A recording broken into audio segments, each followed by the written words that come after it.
Hello and welcome to Birds of Geek, episode... I don't know where... Four. Yeah. Welcome to Birds of Geek. I think it's episode 4. As ever, I'm Amy, and with me we have Anthony. Hello. And Barry. Hello. So today we're going to go through what we've been reading recently, and in particular we've all got a variety of different things. I'm going to start today because I don't think I've started in a while. So I read Buffy the Vampire Slayer issue 1 from Boom Studios. Go back to the beginning as the critically acclaimed pop culture phenomenon Buffy the Vampire Slayer is reimagined under the guidance of series creator Joss Whedon. This is the Buffy Summers you know, who wants what every average teenager wants: friends at her new school, decent grades, and to escape her imposed destiny in a long line of vampire slayers tasked with defeating the forces of evil. But her world looks a lot more like the one outside your window, as Jordie Bellaire from Redlands and Russ Manning award winner Dan Mora from Saban's Go-Go Power Rangers bring Buffy into a new area with new challenges, new friends, and a few new enemies you might already recognise. I'm just going to leave it there because it still goes on even more. So, written by Jordie Bellaire, illustrated by Dan Mora, coloured by Raúl Angulo, and lettered by Ed Dukeshire. So, pretty much what it says on the tin is that it's Buffy, but brought up to date. So it's like sort of a reboot then? Yeah, I guess you could call it a reboot. I'd call it a rehashing, because I think for a reboot you'd have to actually have something a little different in. Yeah, fair point. Fair point. And there are a few things different. Like, for a start, Willow is out from day one, because her girlfriend is mentioned. Okay. The big bad, I put in inverted commas, or who I think's going to be the big bad, is... Do I spoil it or not? Probably not, because it's still a spoiler for issue 1 though, isn't it? Okay. The big bad is someone who we know, but hasn't always been a big bad. Ooh. But looks nothing like them. It wasn't until their name was said that I actually worked out who it was. It just looked like generic character.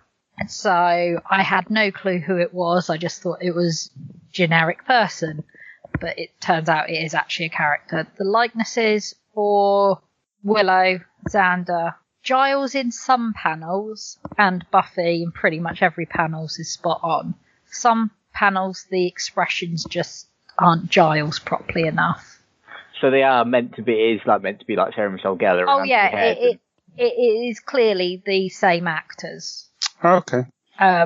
It's very, very much clearly, especially if you look at a couple of the panels of Giles, it's very much Anthony Stewart Head, and Xander is very, very much Nicholas Brendon.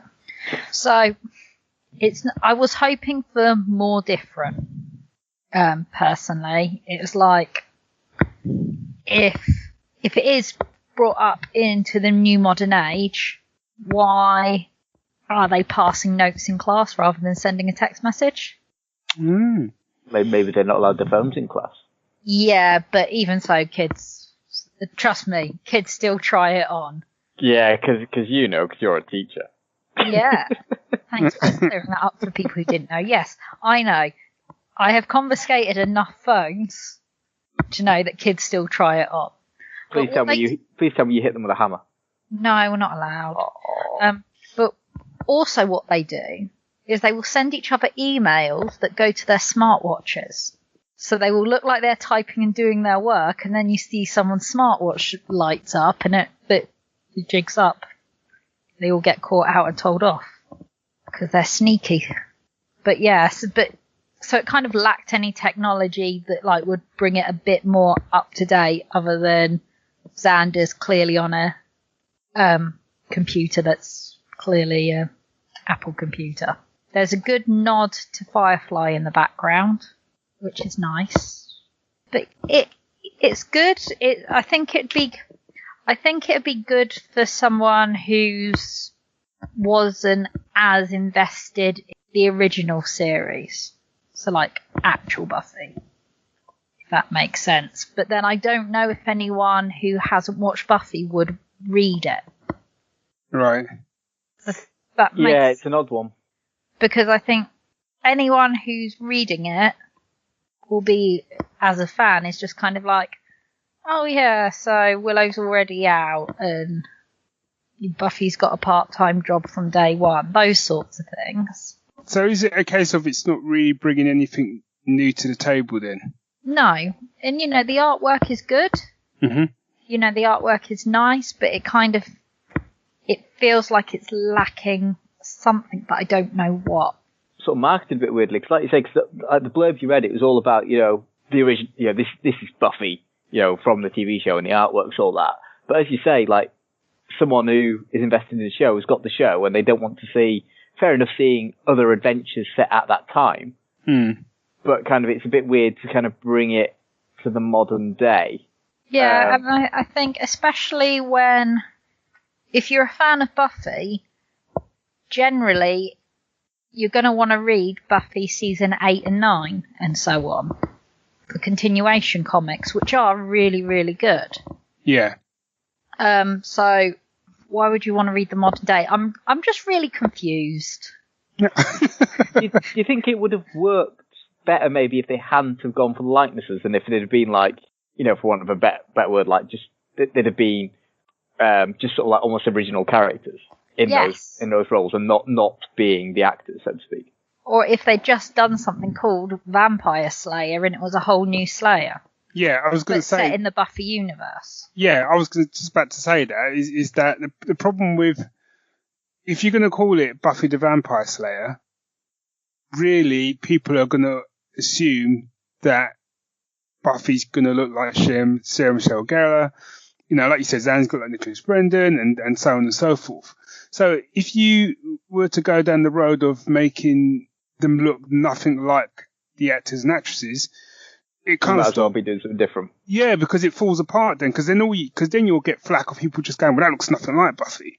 And I know it's a personal bugbear of mine, which is why I do struggle with reading anything which is, be it a spin-off from a TV show or an adaptation or something like that from something that was a film or a TV show, is that if you don't nail the likenesses of the characters, it takes me out. It just does. It takes me out of the story. Yeah. So I think what I was trying to say though was if they'd have said, look, this is a new iteration of Buffy. It's not Sarah Michelle Gellar brought up to date. This is our version of Buffy, sort of thing. Oh, almost like a sort of like what they did with Battlestar, you mean? Yeah. Yeah. To be honest, though, I would have rather seen, I don't know, Betty the Vampire Slayer. Maybe not called Betty, I don't know. That could work. But I would have rather seen, like Amy said, I would have rather have seen something set in the modern day. Yeah, but then I suppose that's kind of Buffy season 8 and 9, like Amy said, because I was going to say something set in the Buffy universe, and then you could have Buffy in there, but it'd be an older Buffy, but then that's kind of already been covered, hasn't it? Buffy Beyond. Yeah. Oh, yeah. A kind of much later on in the timeline, and Buffy's like an old woman. Yeah, so like between there and between Frey. I don't know if you ever read Frey. Yes, I did read Frey. I loved Frey. I loved Frey. Frey needs to come back. Yeah. Frey would be an amazing series, and it'd be something that could be brought back. But yeah, but it's changed studios now, so I wonder if that's part of the reason why they didn't continue it on, because it's now with Boom. Yeah. So I'm wondering if that's part of the reason for not following the old line. Oh yeah, they'll want to make their own stamp on it and stuff, won't they? And start afresh, as it were. Mm. Yeah, but it just doesn't feel like they're making their own stamp.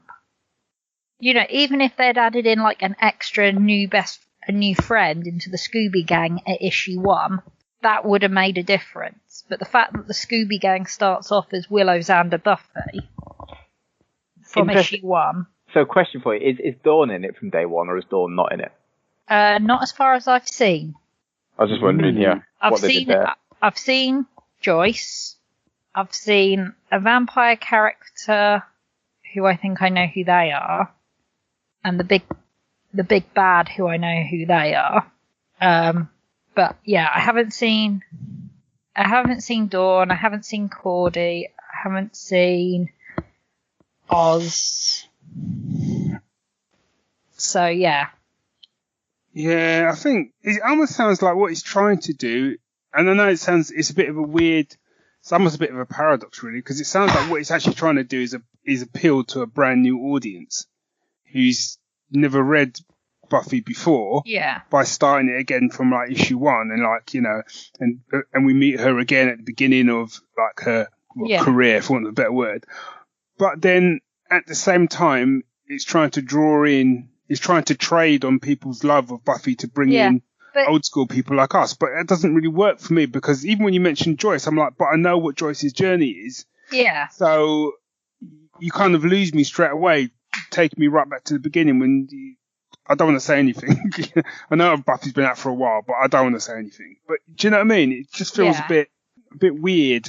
Yeah. Yeah, it's that whole thing that, I mean, games do it a lot, and they always miss the mark where they just try and appeal to everyone, and you can't do that. You know, you have to have a target audience. You can't appeal to everyone all the time. It's just not possible. But that's what they did really well with Lara Croft reboot, because the Lara Croft reboot was different enough to bring new people in, and new enough to bring new people in, but kept kind of the essence of who she was there. Is that the game you're talking about? Yeah. Yes. I'd agree with that. But this doesn't change enough to bring new people in. And you know, we are only going back, and I say only, but we are only going back 20 years. Now, I know the world has changed drastically with technology and like political landscape, but it's still not that big a jump. Yeah, like I say, it just seems like an odd pitch. If they wanted to do it, they've done it too soon. I think if they had left it another 5 years, it could have pitched better. But there needs to be more of a change. Anyway, sorry for. I always feel like I'm being so negative on these reviews. No, I thought it was a well balanced review. I suppose the question is actually. So there's a question, because would you still keep buying it? I don't know. I really don't. Part of me is like, nah, maybe not. But part of me is like, well, maybe it'll get good. I've only read one single issue. And I wonder if it's on to pick a trade up or something. You'll leave it for a bit and pick up the first trade and see how that goes. Yeah, that might be a good option, because it's difficult, because it's like, if we think back to the first season of Buffy, even when it came out, the first season of Buffy wasn't that good. Oh yeah, I mean, I was going to leap to its defence then, because I remember just seeing it and loving it. But yeah, it's not. It's 90s telly. Pop. Yeah, I think what was good about that first season was it kind of had. Speedos? No. It kind of nailed the snappy dialogue from pretty much the get-go. Yeah, this doesn't have that. Ooh. So you can't have Buffy without the snappy dialogue. Yeah. It doesn't feel like it has that snappy dialogue, and it doesn't have the cultural references. Right. So I remember when there's these books called The Watcher's Guides that came out. There was 2 or 3 of them. I should know, I've got them all. So there was 3 of them. So they came out like every 2 seasons. Mm-hmm. And in it had an episode by episode, like all the little inside things. And in it was all the pop culture references. Oh, okay. So for someone who was kind of getting into geek culture, I could use that as, oh, that's referring to that, that's referring to that. While the pop culture references date it, in a way, they also give it its Buffiness. Well, the thing of it is, though, as well, I mean, I know people say, pop culture references date things, but they don't when something is so obviously of its time anyway. Yeah. It's like, it's clearly about teenagers at that time, and then and young adults at that time. You couldn't not have pop culture references in it at all. But as you say, they were part of the core of Buffy. And it was part of the recipe that made it, really. So who's next? And this is it's a graphic novel from Marcosia, written by Neal Romanek and with art by the Swedish artist Johan Swärd. I think you pronounce that. I'm not sure. Just 2 dots on the A. I think that makes it long. Don't know. But it's Boudicca, who is obviously the queen of the Iceni, who led a little rebellion against some Romans. Rebellion. No, it was a very little rebellion. It wasn't as big as people remember. But she burnt a town like so much that things fossilized in char. It was so hot. Do you know how many towns got burnt at that time? More than one. 2. But anyway, exactly. There were 2 towns. It's led a little rebellion. She basically did what the Americans did in the Civil War. In the American War of Independence. They waited till the larger power was at war with someone else, and then did their own little rebellion. The problem was Boudicca, spoilers for a 2,000-year-old story, but she eventually lost. But anyway, this graphic novel is it's 156 pages, so it's quite meaty. I found it quite dense, as in, I found it hard to read through, but I think that was just because there's just a lot of dialogue and a lot of words in it, and that's not necessarily a negative thing. It's just it did take me longer than, because I've been reading a lot of quite quick actiony comics recently. Yeah.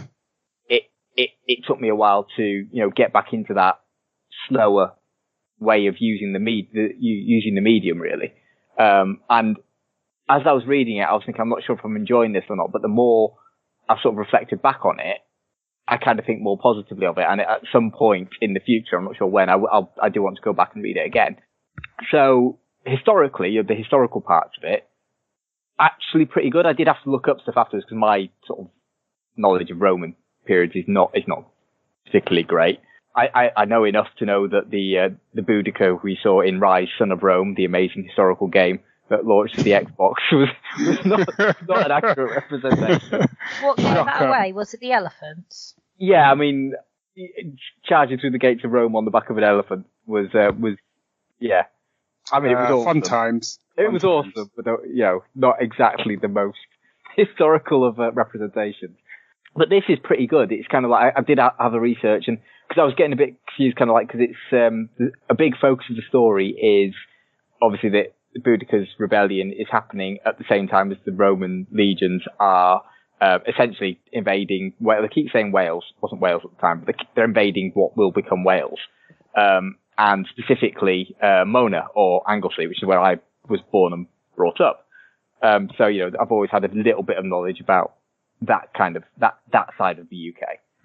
So basically that was all going on, and I thought they were actually a little bit separated in time, but they're not. It was at the same time, and Boudicca did it. It was kind of like it was an opportunity for her while most of the legions were off over that way. She could get her revenge for the things that happened to her, which are actually toned down in this book a little bit.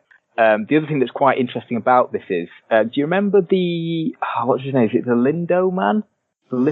He was that an ancient preserved body they found in a bog, who was quite clearly quite well to do. He had the hand, because he was perfectly preserved pretty much. So he had the hands of an aristocrat, manicured. Is this the guy who had but he'd been murdered? He'd been they think he was sacrificed. Right. And the idea that Neal's brought into this telling of Boudicca is that he was like an apprentice druid who'd been sort of sent over to help Boudicca, and sort of advise her effectively. Right. Which is quite a nice time together, and it's little touches like that. And there is a big spiel at the beginning of the graphic novel about how the writer, who's American English, how he got into the story of Boudicca and how he wanted to make a film and stuff about it, and eventually found this medium to tell the story he wanted to tell. And yeah, I quite enjoyed it. The artwork it reminds me of Gary Chalk, who did the illustrations for, amongst other things, for the Lone Wolf game books back in the day. So it's very stylized features, but really heavy, thick black lines. And I think it works really well for this. What I found a little bit odd though was some of the characters look really nice. Like Boudicca's looks like a real person. You know what I mean? It has like normal sort of features and stuff, and the druid who helps and things, and most of the main characters do.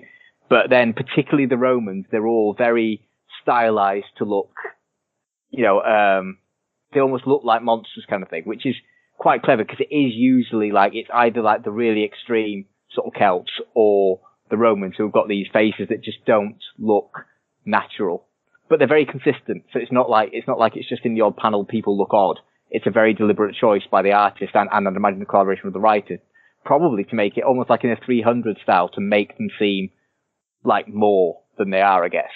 And I don't know if that was intentional or not, but that's how it came across to me anyway. So yes, the artwork's quite nice. I would actually have liked to have seen some colours. It's black and white. It's just inks. I think colours would have helped it, just because it is literally, it's black and it's white. There's not much tone coming across through it. But the artwork is great. The flow of the story through the art is quite nice.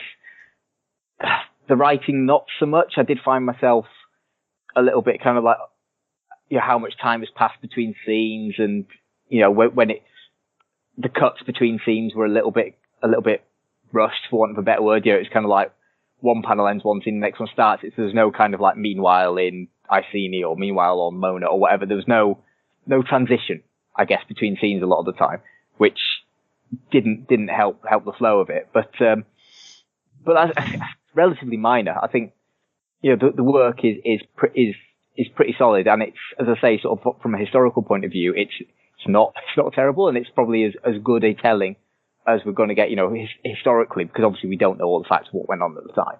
I did find the portrayal of Boudicca to be a bit weird, just purely because the book's titled Boudicca, but she doesn't really come into it for a while. And then when she does, she's almost a bit naggy.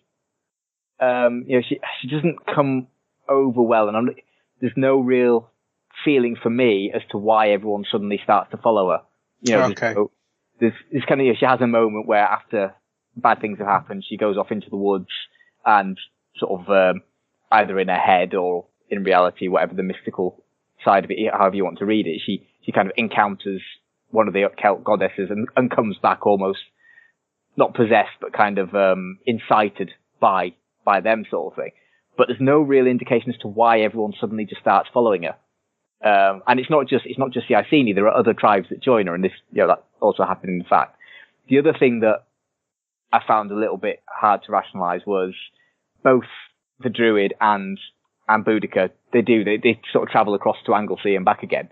And people seem to do that a couple of times during the story. And again, there's no sense of time. So it seems like it's almost like, I'll see you there in 2 days, or, we'll be there in the afternoon. But that's basically, it's going from Norfolk to Anglesey, which is across the width of, the whole breadth of England, across its widest points, across England and Wales. And you've got to do it without being spotted by the Roman legions, because they're going to be out to get you because you're leading a rebellion against them, So I found that a little bit odd, but I was willing to suspend my disbelief, because it's certainly no worse than Robin Hood, Prince of Thieves, where they land at Dover, and then it's like, tonight we shall eat in Nottingham, by walking via Hadrian's Wall for some reason. It's certainly no worse than that, and I love Prince of Thieves, so I can certainly suspend my disbelief for this. So it's been out for, I think it's December 2017 it was released, and it's on Comixology for £5. And if you want something that is sort of set in Roman times, is a bit of a heavier read than your normal action comics. I think I was expecting this to be more actiony, which is probably why it felt a bit dense as well to me. This is not, it's not a bad book to get. I wouldn't highly recommend it, but I wouldn't not recommend it either. So if you've got a £5 and you want to read something that's historical and it's an interesting period, it's not really, there's not many things that actually explore Boudicca in particular, but especially like the Roman invasion of Anglesey, and why particularly they went there to to hack down all the oak trees that were on Anglesey and what the reasons for that were. There isn't really a lot of that about. You kind of, even when I was Googling Boudicca to check some facts, it was sort of, I found like there was like a page from the old BBC history site where it's still styled in like the 1990s sort of layout, where it's all fixed width and stuff. So that's, so the page hasn't been updated. There was something on obviously Britannica and stuff, but it was only little paragraphs. There's a really good horrible history song. So there's a horrible history song, but other than that, there's not a lot about this time. And Rise Son of Rome, obviously, but just play that. The horrible history song is accurate. Yeah, well, so is Rise Son of Rome. Don't speak bollocks. Elephants. so yeah, children. So as I say, I would recommend this if you're into your history, or you want something that's maybe a bit of a longer read. I'd say it's a fiver. It's the cost of a couple of single issues. But yeah, I mean, I wouldn't say it was my favourite read ever, but it's definitely worth giving a go if you're interested in that time period particularly. Cool. Barry, what have you got for us? I'll start by saying the comic is called Fearscape. It is from Vault Comics. The writer is Ryan O'Sullivan. The pencils are Andrea Mutti. Colours Vladimir Popov. Lettering Deron Bennett. Deron Bennett. Apologies, because I probably murdered those names. The blurb is: the Fearscape is a world beyond our own, populated by the manifestations of our greatest fears. Once per generation, the Muse travels to Earth, discovers our greatest storyteller, and takes them with her to the Fearscape to battle these fair creatures on our behalf. All has been well for eons until the Muse encounters Henry, a plagiarist with delusions of literary grandeur. Mistaking him for our greatest storyteller, she ushers him into the Fearscape. A fake man in a fake land. This is the story of the wrong person answering the call to adventure and the doom that followed. Intrigued? Yes. You will be. And more so. So they take your worst fears, and your worst fears are in the Fearscape. Yeah, so basically, it's a very similar concept to Buffy the Vampire Slayer in some ways, where once every generation the Slayer is chosen. So when you started reading the blurb, I did think, hang on a minute, we jump back. Yeah, it plays out completely differently, but it's a similar idea in that whole idea of once a generation, the Muse rocks up, picks the world's greatest storyteller of that time, takes them into the Fearscape, which is this land populated by like our greatest fears, a series of fears, topped off by the greatest fear, which the storyteller has to confront and beat.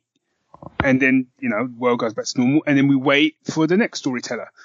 And what's different about this one is our hero, which I'm putting in inverted commas, Henry, is also he also narrates the comic. Yeah. So back to kind of what you were saying, Ant, about Boudicca. Weirdly, I tried to read Boudicca and I kind of stopped reading it because I found it, much like you said, I've been reading a lot of fast-paced sort of comics, not just action, but just in general, quite fast-paced, not as much dialogue, certainly not a lot of captions.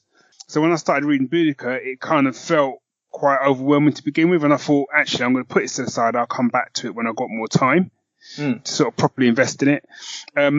And weirdly, when I started reading Fearscape, the first thing you get is the first page is it's broken into 9 panels, and it's all captions, all from Henry introducing the idea of why they've chosen this kind of boring grid format for this comic. Even though as the comic goes on, it obviously breaks out of using that grid format.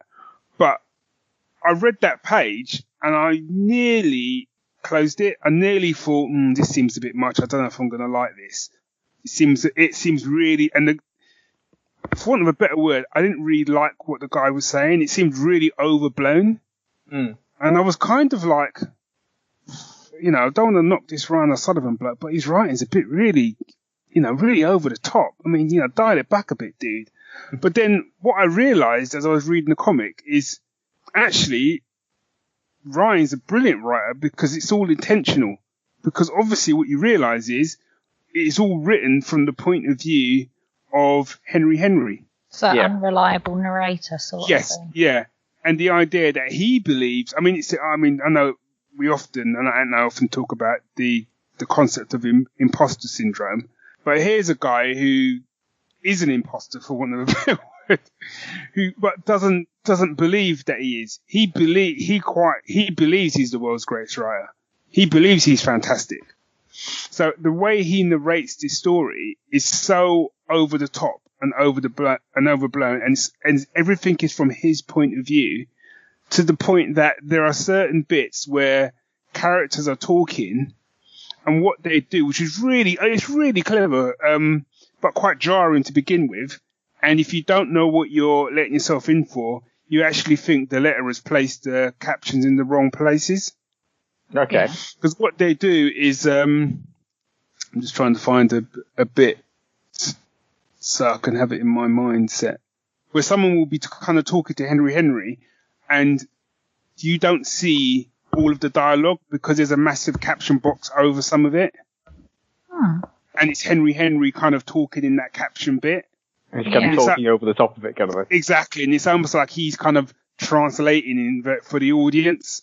But there's enough, and it certainly gets better through the 4 issues, I think. I think it finds its feet. But there's enough in the bubble behind it for you to work out what the character was actually saying. Right, okay. So the character might be saying something like, your book is rubbish. And in the caption, he's saying, well, this person was, clearly in awe of my writing. It's that sort of thing. Do you know what I mean? And I've read 4 issues, and I actually thought I thought the story was 4 issues. So I was partly gutted when I got to issue 4 and realised that actually there's still more to come. On the flip side to that, I am really interested in where they're going to take it, because this comic goes to some properly dark places, and this is not a nice guy. As it goes on, you realise this is not a nice guy. And I don't want to say too much because I certainly don't want to give out any spoilers. But the writing is quite indicative. It kind of reminds me a little bit of Cy Ditton's writing style. Who did Cancer Town. And in fact, the artwork is very similar to Cancer Town. Now, the artwork in Cancer Town was done by Stephen Downey, I believe. But it's quite similar. It's quite kind of scratchy, quite not dreamlike, but it's brilliant. The artwork is lovely. Because I've been looking at it on Comixology, because this seems like something I wouldn't mind having a look at.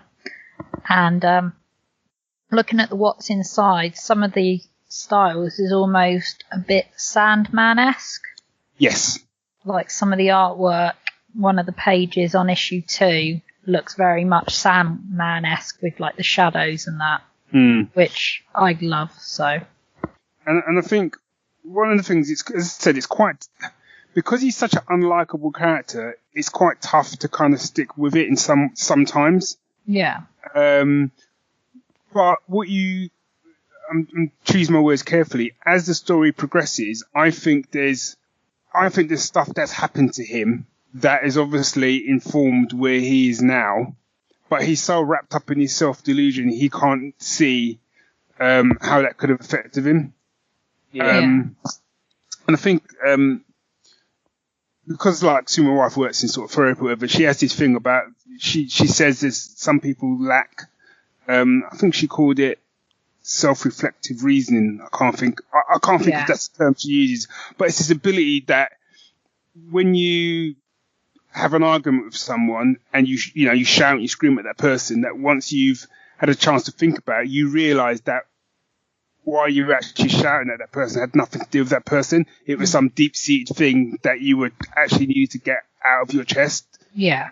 And something else is going on, and you realise what that thing is, be it something in your childhood, whatever. Whereas this guy doesn't seem to have that. You get flashes of it, but for the most part, he just comes across quite a despicable character. But I thoroughly enjoyed it. And if you're after something different, something that's going to make you think, So I'm just going to make you work a little bit, because that's the other thing. I had to sort of really sit with this comic to read it, and I think it's the kind of comic, once it's all done and dusted, if it continues to go to the heights that I think it's going to go to, I think this would be the sort of comic that you'll get more from on multiple rereads. Yeah. So absolutely loved it. Can't recommend it enough. That's Fearscape. I was just going to say, issues 1 to 3 are out at the moment, and probably by the time this comes out, issue 4 will be available. But obviously, I've been sent issues 1 to 4. Cool. Just quickly, what, on a random side note, what would be your contribution to the Fearscape then? So what is in the Fearscape that is your fear? Well, the fears that they kind of deal with. Well, interesting. I'll leave this first one with you. That the first fear that he has to face, they tell him it's the first fear that everyone must overcome, and his answer and the actual answer are both quite interesting. In terms of my fear, it's probably the fear that I'm not good enough with my own writing. That my writing is not good enough. That why am I doing this? I'm wasting my time. And that's even if I'm writing for myself, I'm still wasting my time. So, and that's why I found I was kind of quite drawn to this as a writer. As a writer reading about a writer. Yeah, because and basically he has a kind of, his kind of hero is a kind of George R.R. Martin / Tolkien type of character. And it's interesting seeing, but he's in a coma and stuff like that. And it's interesting seeing how the relationship started and what's going on there. And I don't want to say too much about it. But for me, reading about another writer who's so confident about his own ability to the point of self-delusion until it becomes an extremely dangerous trait is really quite compelling for me. And I think I think everyone can kind of take something from it and get something into it. You don't have to be a writer to read this. But I do think if you're a creative person and you're of that leaning, and especially if you kind of suffer from imposter syndrome, which I think pretty much every creative person does at one time or another, I think this will probably speak to you quite a bit. Cool. What would you have as your fear, Ant? I knew you were going to ask, and while Barry was going through that really eloquent thing, I was trying to think of something really funny. Yeah, but as usual, I failed. See, I had something lined up that was a little bit silly, a little bit true, but Barry's just gone and got all deep and all that, so... I mean, sorry. I could have said clowns, sorry. Clowns would be my number 2. Yeah, clowns would be... No, actually... Scratch everything I said. Spider clowns. Yeah, wrong. Oof.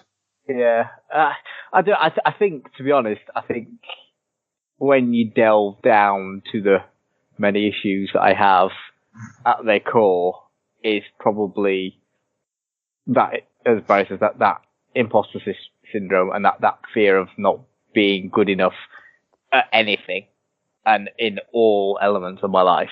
I just never feel adequate anymore. I used to be, when I was like at university and stuff, I was really confident. I was really confident in most situations, and I was really outgoing and a much more carefree kind of person. But I always had this sort of fear of failure. It was back then. I used to identify as, but now that's kind of morphed into, I guess, a fear that I've failed more than anything, I suppose. Well, mine is being permanently offsteaded by Michael Gove, so I'll stick with my silly, non-so-deep answer. That was too dark. That was too dark. That is the darkest timeline. Cool. I'm quite happy to stick with spider clowns, just not in my house. Yeah, when you say stick with them. Yeah. One final thought actually on Fearscape.